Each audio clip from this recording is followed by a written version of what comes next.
네, 누리호 2차 발사가 성공하면서 그 과정과 의미에 대한 여러 가지 해석이 나오고 있습니다. 네, 취재 기자와 함께 누리호 발사의 숨겨진 이야기들을 한번 짚어보도록 하겠습니다. 문화생활과학부 김진두 기자 스튜디오에 나와 있습니다. 어서 오십시오. 네, 안녕하세요. 어서 오세요. 예, 오후 3시 50분에 발사 자동 운영이 시작됐고 그렇죠. 5시 10분에 대한민국 우주의 하늘이 활짝 열렸습니다. 이렇게 공식 그 성공 발표가 있을 때까지 많은 분들이 참 마음 졸이면서 지켜보셨을 텐데 김진두 기자, 이 나로 때부터 대한민국 우주기술 이 현장 계속 취재를 하셨잖아요. 맞습니다. 어떤 마음으로 지켜보셨습니까? 그때는 현장에 있었는데 현장에 있으면 현장감이 정말 대단합니다. 우선 소리가 너무 크고요. 예. 또 올라갈 때 뭔가 그 나로 뒤쪽에 불꽃을 보는 것만으로도 굉장히 가슴이 좀 뿌듯해지고 감동이 있는 그런 상황이었습니다. 누리호 때는 제가 이제 내려가지는 못하고 서울에서 전체적인 상황을 지켜봤는데 그 현장의 감동은 느낄 수는 없었습니다만은 약간 가슴이 졸이는 그런 느낌이 많았습니다. 성공할까? 성공해야 하는데 네. 어떡하나? 약간 안 좋은 생각들도 많이 들고요. 그런데 4시에 발사가 됐고 원래 예정보다는 조금 일찍 모든 단계들이 지나갔습니다. 그래서 예. 뭔가 문제가 있는 게 아닌가라고 굉장히 가슴 졸였는데 실제로 현장에서 성공한 것 같다라는 이야기가 먼저 들렸고 과학기술정보통신부 장관이 성공했습니다라고 발표를 하니까 굉장히 기분이 좋았고 저절로 그냥 박수가 나오는 그런 상황이었습니다. 저희도 뉴스 보면서 발사 성공한 듯 할 때까지만 해도 그렇죠. 마음을 좀 네. 졸이고 있었던 상황인데 어쨌든 누리호가 발사되는 이 순간의 모습은 생생하게 시청자 여러분들도 지켜볼 그렇죠. 수 있었는데 이게 우주 공간에서 일어난 단분리 같은 광경은 못 봤잖아요. 근데 이 맞습니다. 영상이 공개가 됐다면서요. 그렇습니다. 보통 불꽃이 나오고 그다음 발사되는 모습, 발사된 이후에는 약 1분 정도 아마 그 영상을 보실 수가 있었을 텐데 우주 공간에서 일어나는 일들은 볼 수가 없습니다. 그런데 이 누리호에는 각 단에 카메라가 설치되어 있습니다. 네. 그 카메라 영상을 받아서 조금 있다가 그 오픈이 되는데 예. 그 영상들이 생생하게 지금 공개가 됐거든요. 하나하나 단 분리의 모습들을 볼 수 있습니다. 이게 지금 지금 다 보는- 1단이 분리가 되는 모습입니다. 2단이 점화가 됐고요. 아래쪽으로 떨어지고 있는 게 1단의 모습입니다. 네. 아래쪽 두 칸을 보시면 됩니다. 1단이 분리가 되고 떨어지는 모습을 볼 수가 있는 거고요. 지금 거는 페어링이 분리되는 모습입니다. 보시죠. 페어링이 분리되는 모습은 제 왼쪽 위쪽을 보시면 되는데 예. 위쪽에 약간 보이는 모습이 뭐냐면 지금 거는 페어링이 떨어지는 모습이고요. 네. 왼쪽 편 위쪽을 보시면 누리호의 그 성능 검증 위성의 모습이 보입니다. 아, 예. 저게 성능 검증 위성이 왼쪽에 보이는 게 저게 왼쪽에 보이는 거예요? 예. 성능 검증 위성이고요. 저 왼쪽에 아래쪽 화면을 보세요. 페어링이 떨어지는 떨어지는 모습입니다. 모습. 예. 그래서 페어링 분리되는 모습까지 볼 수가 있었고요. 다음은 2단이 이제 2단이 분리가 되고 3단이 점화되는 모습을 볼 수 있습니다. 다음 영상 보실까요? 예. 자, 오른쪽에 위쪽 화면을 보십시오. 2단이 떨어지는 모습이고요. 2단이. 3단의 불꽃이 보이죠? 3단이 점화되는 모습입니다. 그러니까 오른쪽에 위쪽 화면, 지금은 생생하게 볼 수 있는데 보시죠? 2단이 떨어집니다. 그리고 불꽃이 나오죠. 예. 이게 3단이 점화되는 광경입니다.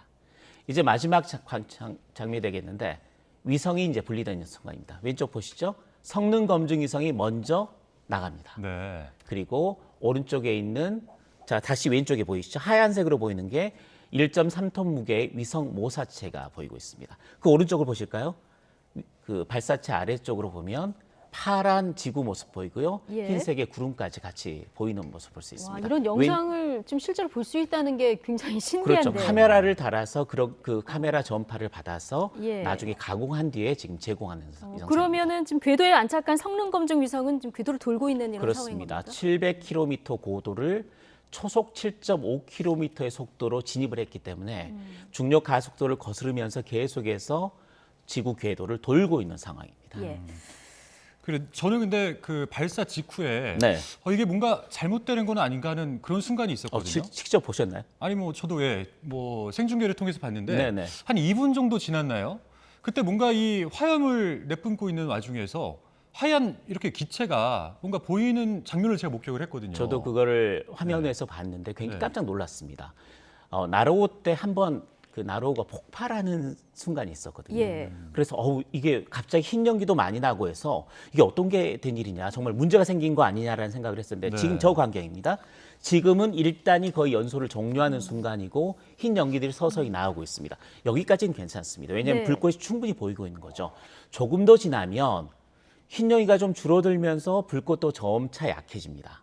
그런데 약해지면서 불꽃이 안 보이는 순간에 갑자기 흰 연기가 크게 나오면서 굉장히 화면을 가득 메우는 순간이 그리고 나옵니다. 뭔가 불이 꺼지는 듯한 그렇죠. 모습도 연출이 됐거든요. 어떻게 보면 폭발하는 듯한 그런 모습으로 보는 네네. 사람들도 많았고 그래서 네. 누리호 엔진에 문제가 생긴 거 아닌가라는 그런 생각을 하는 사람들이 많았는데 조금 더 지나면 그 모습을 볼 텐데요.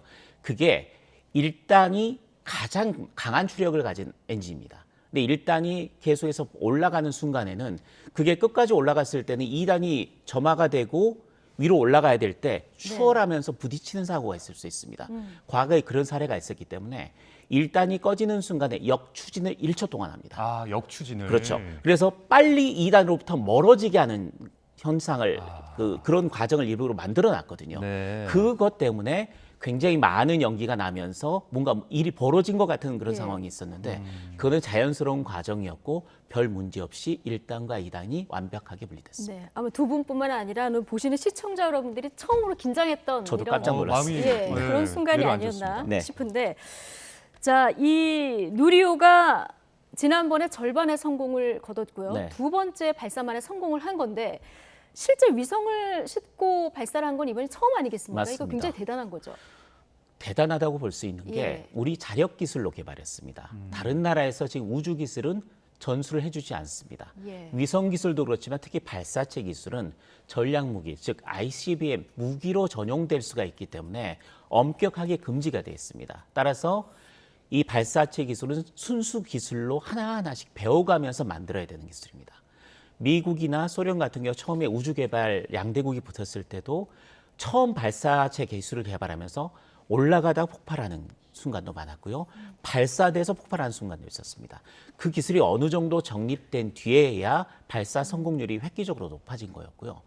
이웃 나라 일본을 볼까요? 우리보다는 우주 선진국입니다. 그렇죠. 그런데 20년 전에 실제로 자체 우주 발사체인 H2 로켓을 개발할 때 무려 6차례 연속으로 실패를 했습니다. 그랬군요. 그런 과정을 거쳐서 결국은 자력 우주 발사체 기술을 확보를 한 거거든요. 네. 그래도 일본은 미국의 일부 발사체 기술을 전수받을 수 있었는데 우리 같은 경우는 그런 과정 없이 자력으로 쐈습니다.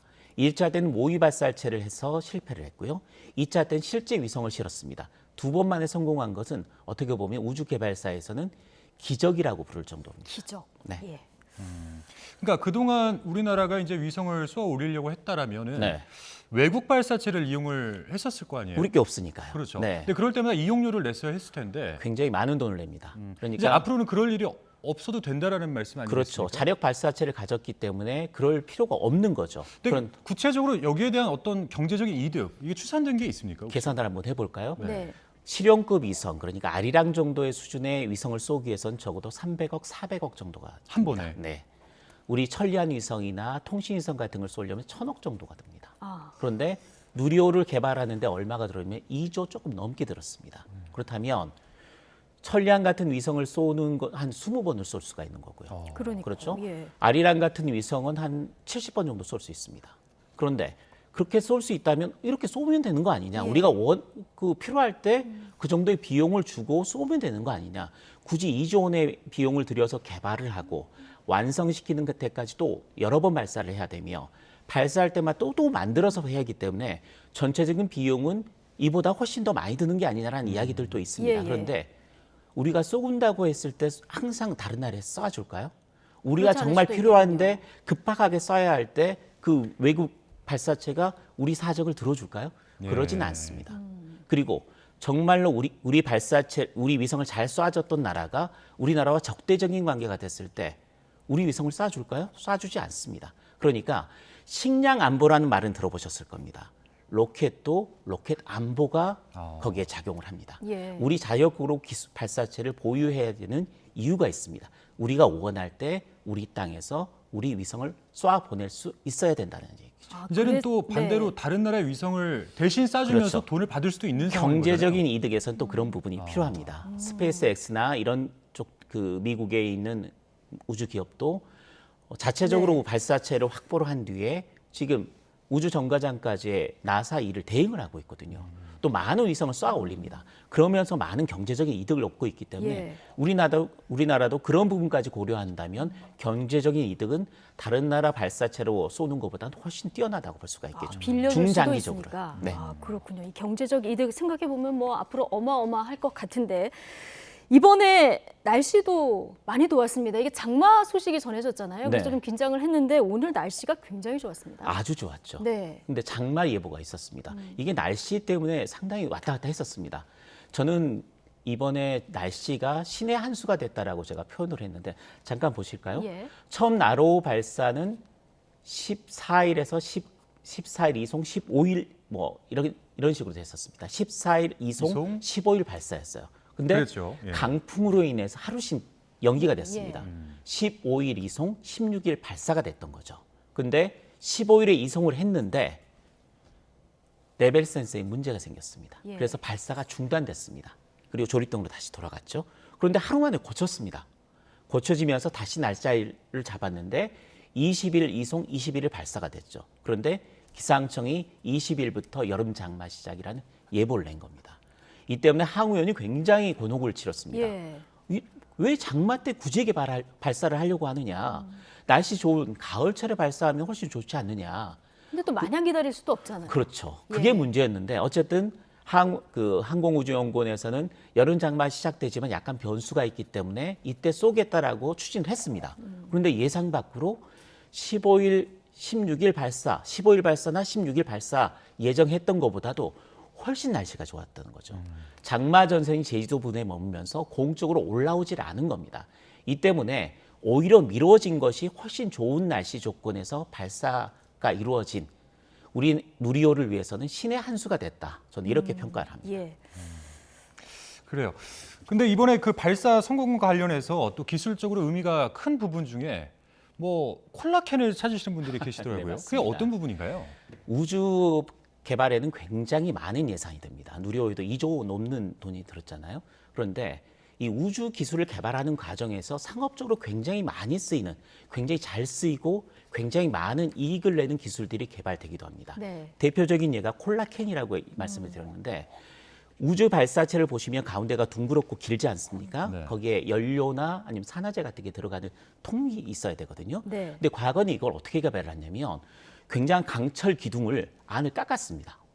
깎아서 벽까지 만들어서 최대한 얇게 만드는 기술 했는데 굉장히 많은 돈과 굉장히 정교한 기술이 필요했던 거죠. 강철 기둥을 안에서 안에서 깎으려고 깎아야 하는 되니까요. 거예요. 예. 그런데 어떤 식으로 이게 기술이 바뀌었냐면 강철판을 둥글게 말아서 용접을 한 겁니다. 예. 그래서 그럼 굉장히 얇은 강철판을 용접만 잘하면 발사가 가능했다는 거예요. 근데 강철판이나 알루미늄판을 둥글게 말아서 용접을 하다 보니까 콜라캔이 나오는 거죠. 알루미늄으로 둥글게 말아서 용접만 하면 캔이 되는 겁니다. 그래서 콜라캔이 나왔고요. 대표적인 게 우주 기술 개발 중에서 전자 레인지가 우주 기술 개발 과정에서 나왔습니다.